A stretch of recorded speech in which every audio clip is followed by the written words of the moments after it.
Welcome to Public Speaking with Peter George.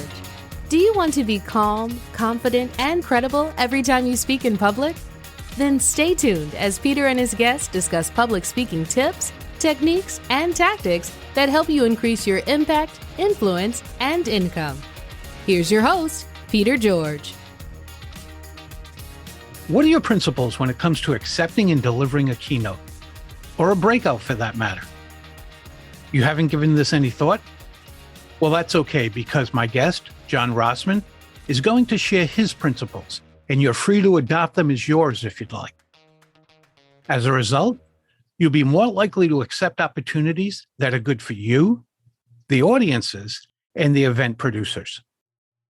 John is the author of the Amazon Way book series, a former Amazon leader and managing partner at Rossman Partners.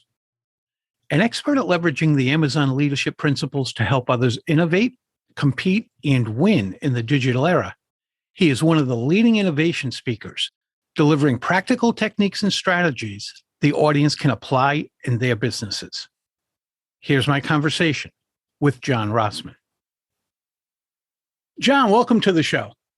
Peter, great to be here. I'm excited to read my early release of The Captivating Public Speaker. So great to connect with you. Thanks so much, John. Before we get started in your 7 principles of keynote speaking, could you tell us a little bit about your background and how you got into speaking? Yeah, absolutely. So I'm a business strategist. I'm a management consulting most of my career and an operator. I was a senior leader at Amazon from 2002 through late 2005. I launched and scaled the marketplace business at Amazon.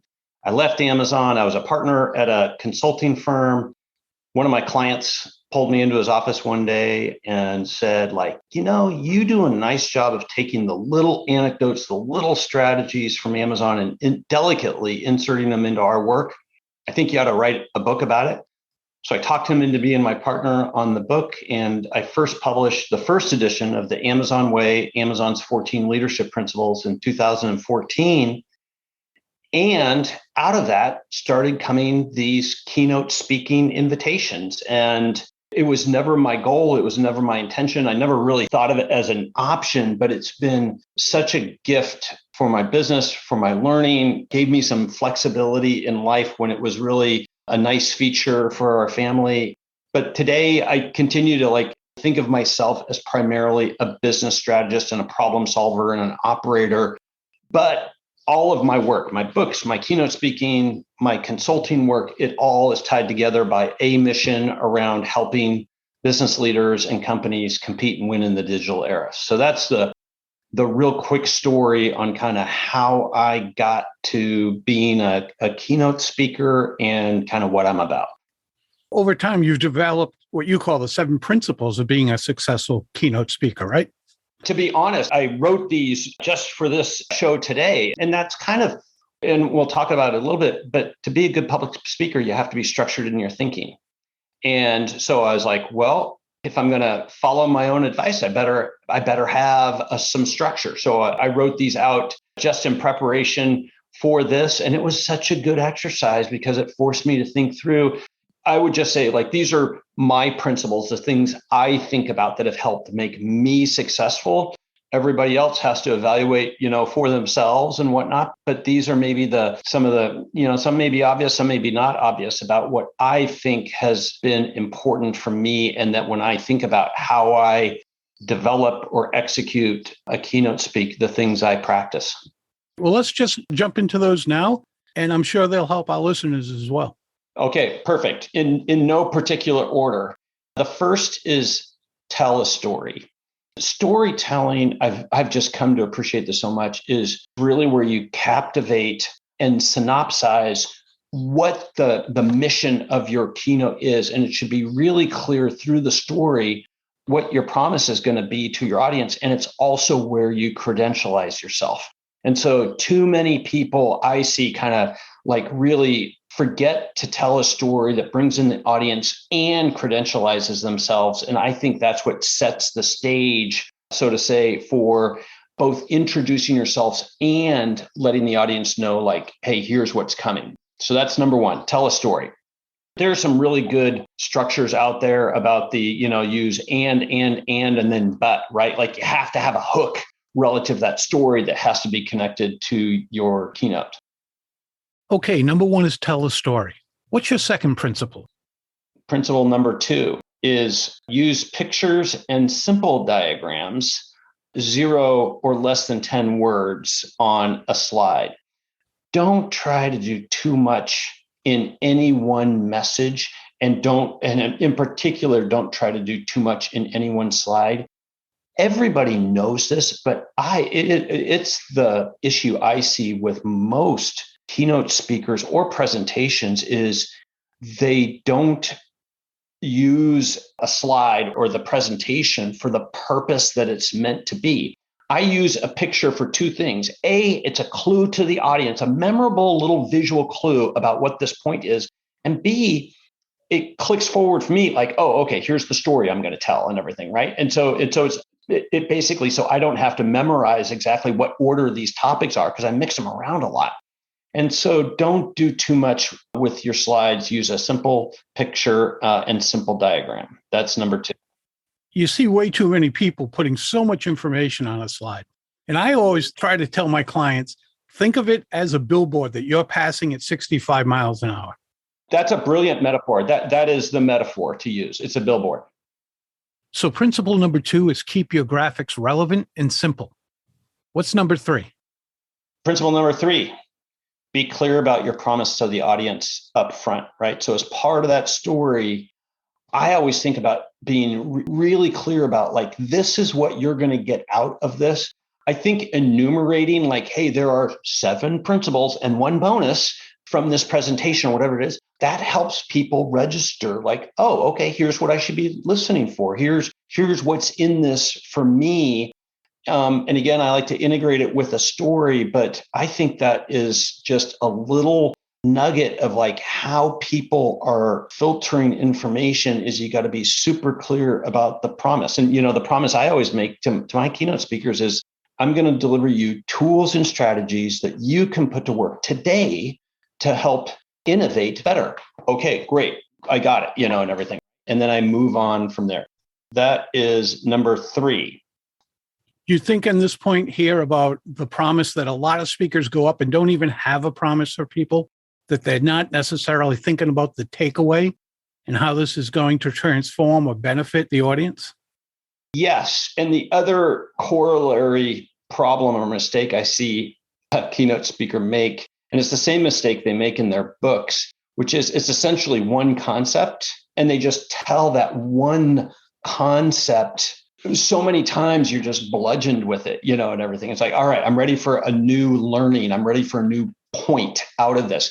They need to be tied together to a mission or a theme. That's different, but they really have a 1-point book or a 1-point presentation. And that's just flat out dull and uninteresting, right? Yes, it is.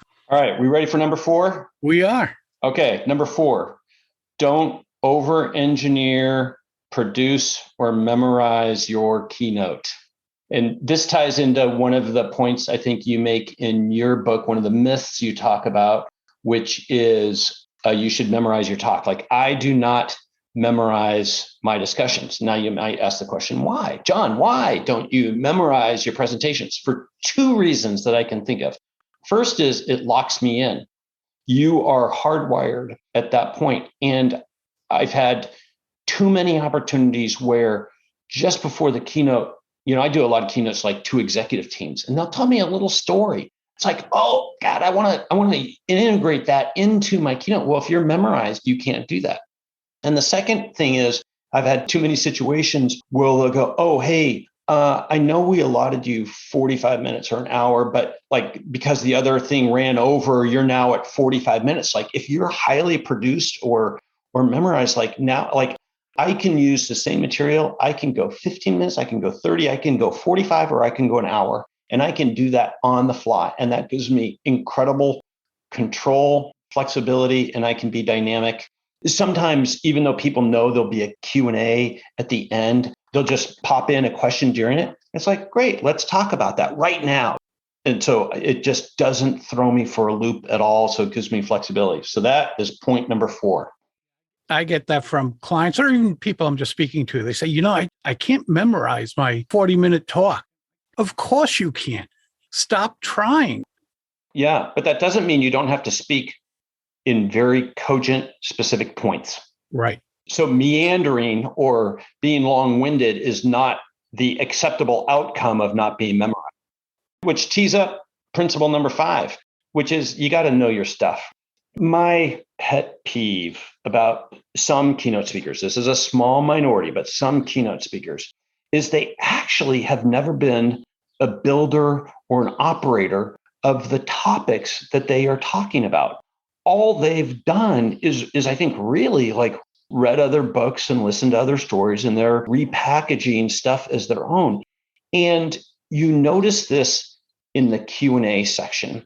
I don't try to demonstrate my expertise as much in the keynote. Hopefully it comes through some, but it's really in the Q&A where I go, oh, okay, let's click down a level. Let's click down a level. Let's click down a level. Let's bring in some new examples. And I get the best feedback out of my keynotes and workshops. Most of it's in like how I handle the Q&A. So I always engineer in plenty of time, sometimes half, an hour keynote. It'll be 30 minutes prepared remarks, 30 minutes Q&A, or some sort of discussion. They'll bring a moderator up and we'll have a discussion or whatnot. And that demonstrates your true expertise. And maybe the corollary to this principle is if you don't have a true expertise, these principles are not for you. I could not operate in areas where I don't have true expertise. I'll have a client who will call me. Matter of fact, one did last week, I think it was. She wrote to me and said, someone would like me to speak on this, and it's kind of sort of related to what I do. And I said, what's your expertise in this? And she said, well, I know it on a surface level, but I can get by. I said, are you going to have Q&A? And she said, probably. And I said, then you can't get by. I oftentimes I'll get a call, an opportunity, and they'll be like, oh, this is what we're looking for. And I have disqualified myself. I just said, like, I am not the expert on that. But what I'm good at is this is what I'm an expert on, and helping them, if there is a bridge to it, see the bridge. Like, so for example, oftentimes like what they'll be talking about is like, oh, we want a futurist, and everything, right? Like, it's like, oh, I'm not a futurist. I'm an operator. I'm an engineer. Like, I am a pragmatist. I am about making business happen through innovation, and everything. I am not a futurist, but here's kind of the connection between futurism and innovation. And what I am an expert on is innovation. Oh, okay. That's what we want. Great. So I've essentially reframed the opportunity, the situation into my expertise, so I don't just have to walk away from it. All right. What's your next one? Principle number 6, which is create opportunities for two-way communication. I think a better quote unquote keynote is one where there's some back and forth with an audience. I do this in 3 primary ways. One is sometimes I will do a pre-survey to the audience, like, hey, rank these things for me or whatever. And then I'll use that learning, that data in my keynote. That's a two-way communication. Here's what you said.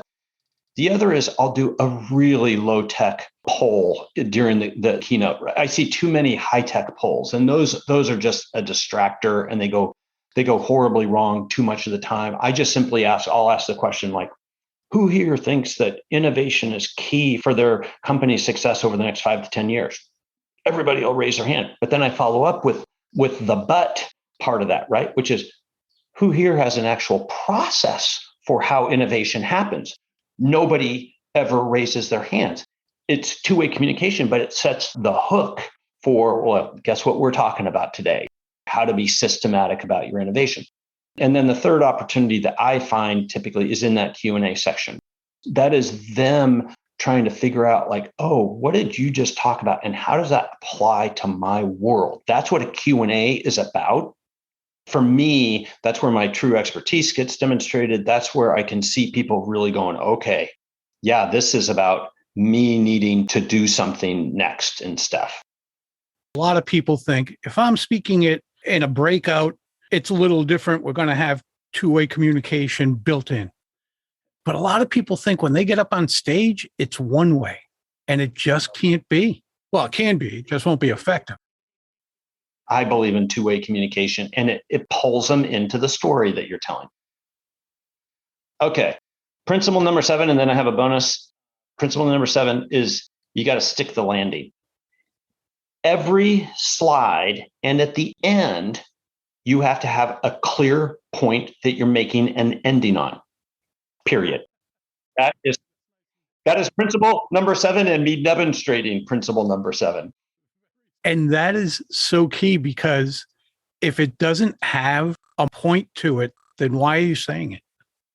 A takeaway, exactly. All right. My bonus principle was, if you want to be a keynote speaker, a professional keynote speaker, and do it at scale, like have a good business at it, you have to write a book.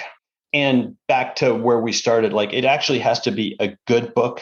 Recognize that your book is your business card to agents, to event producers. It sets the stage for why you're qualified. And it makes keynote speaking so much easier, because the way I write my books is like point, point, point, point, point. And so I write them now. I didn't initially, but I was fortunate I had 14 leadership principles to talk about. It's framed as like, oh, okay, I could just go out and give the presentation from the book. So the bonus is, if you want to be a professional at scale keynote speaker, you got to write a book. It's got to be a good book. It can't be one point. That should be a blog post, or that should be a chapter in a book. And you have to work hard at marketing it. So those are my 7 principles and 1 bonus. Well, let's talk about the bonus for a little bit. I've had a couple of podcasts specifically about writing a book to get on stages. And I'd like to just talk about that some more here, because it is so key. And for whatever reason, right or wrong, people think if you can write a book, a good book, then you can obviously speak, which isn't necessarily true, but it at least gives you that opportunity. They do think that. They really do, don't they? Well, you're communicating with me, so it must be the same. You're an author, and everything, right? Like there's some mystical, magical anointing that goes on. Well, they say you can't spell the word authority without the word author. So if you become an author, therefore you're the expert. Oh, that's a good one. That's a good one. What difference did you see? What opportunities did you see once you had your first book out? It completely generated the business. Like it was birthed out of the book. I started by saying it was never my goal. It was never in my vision. I didn't start off by saying I wanted to be a keynote speaker. Like I'm an operator. I'm a consultant. I work with clients on solving problems. And then the book, like, oh, here's another way that I can help people with that same mission. It's just a different venue. It's a different delivery mechanism for some of those same perspectives. And so it had never been my goal or career ambition, but when the opportunity presented itself, I was like, all right, this is great. It's great business. I feel like I get to make an impact with people, and it's the world's best paid business development activity I could ever do. Now, were you surprised when you were first asked to do a keynote? Yes. But what I was prepared for was I never got nervous about it. And the reason is because as a partner in a management consulting firm, and having worked with some of the clients and having been a senior leader at Amazon, I was used to high stakes presentations. They were typically in small meetings, but it would be Jeff Bezos coming at me one-on-one. So I wasn't too intimidated by the lion's den, and I never took myself too seriously. I take the event seriously, but I never take myself too seriously. I just have a calm about, and that's really what I try to do in preparation, like right before a keynote, is I just like to be quiet. I like to kind of get into my zone a little bit. I don't like being at a meal right beforehand. Sometimes I have to do that, but I like to just be able to just like honestly be thinking about nothing, because that's how I prep immediately before a keynote, is just staying calm and clearing my head. I really think of it as like similar to an athlete, like, hey, my practice is done. I'm prepped. Don't be thinking about it. Just put yourself in a calm state and then just deliver. Before we started recording, we talked about sometimes getting overwhelmed with how many opportunities there are. Your advice to someone who goes and writes that good book, what do they do if they get overwhelmed? If you're so fortunate, then for me, and again, this was my priority. I had a golden rule, a deal more or less with my wife and my family. I do one international event a year because I just didn't want to lead that lifestyle. And so that really narrowed down and made real simple for me and my agent to just like, hey, when Dubai is calling, the typical answer is no. And then the other thing is like, well, that's a signal to raise your rate, right? And so one way to qualify events is just like raise your rates. And so those would be the two things. But also for me, like I know what my mission is and just understanding the event, what their goals are, and does that align with what you are prepared to deliver and what you like to deliver.